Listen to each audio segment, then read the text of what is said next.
What's up, everyone? Welcome back to the channel. And today I'm very excited because I've got my hands on the Samsung S25 Ultra. I've been waiting for this moment for a long time and it's finally here.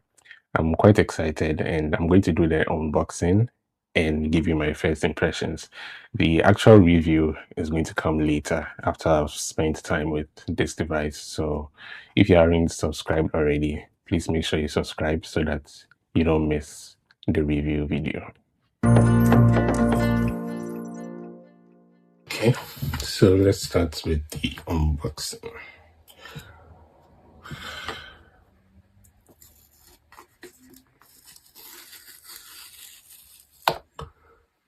Nice.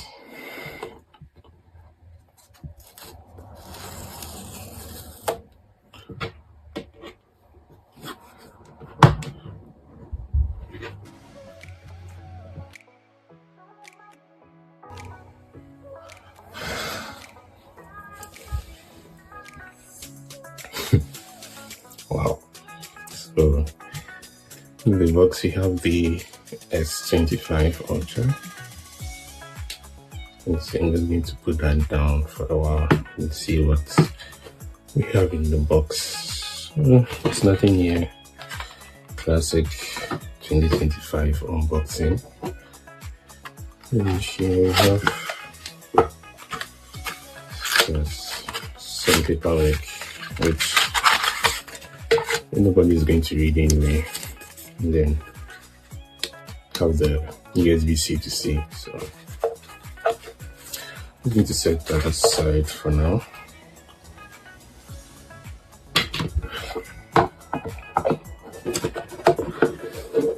And look at the main character for this video. I'll just look at that. This looks very nice. See how the camera rings. Looks very beautiful. So here's the S Pen. It's already popping out. I had nerfed the S Pen this year. It doesn't have Bluetooth connectivity anymore. So here's the S Pen. So I actually got this in the titanium silver blue color, 12 gigabytes, 512 storage space. Alright, so gonna give it a peel.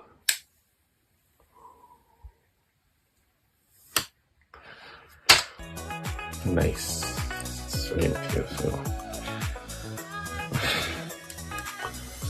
Wow, so just by looking at it, it doesn't feel very heavy. It's just quite big. Because for a bit of context, I'm coming from an S22. But you just look at the size comparison. I've gotten quite used to smaller phones, as you can see. Even without turning it on, I can see the bezels are very slim. So let me just power it on. There we go. Okay, so down here you have your SIM ejector tool, you have your USB-C charging ports, you have your speakers, microphone, and you also have your S Pen. Alright, then the back is very classic, very clean. Doesn't really, okay, it's starting to attract some fingerprints over here, but it's a 6.9-inch display, and wow, it looks really good. So this is a 6.9-inch AMOLED display. It's 120 Hz. I'm guessing this will be the 200 megapixel primary sensor, and this should be the 50 megapixel ultra wide, and then your 50 megapixel telephoto lens, and then this should be the 10 megapixel optical zoom lens. Yeah, so I'm actually going to be transferring my data from the S22 to the S25 Ultra, and then once I'm done with that, I'll be using it and then I'll come back with the actual review of the S25 Ultra.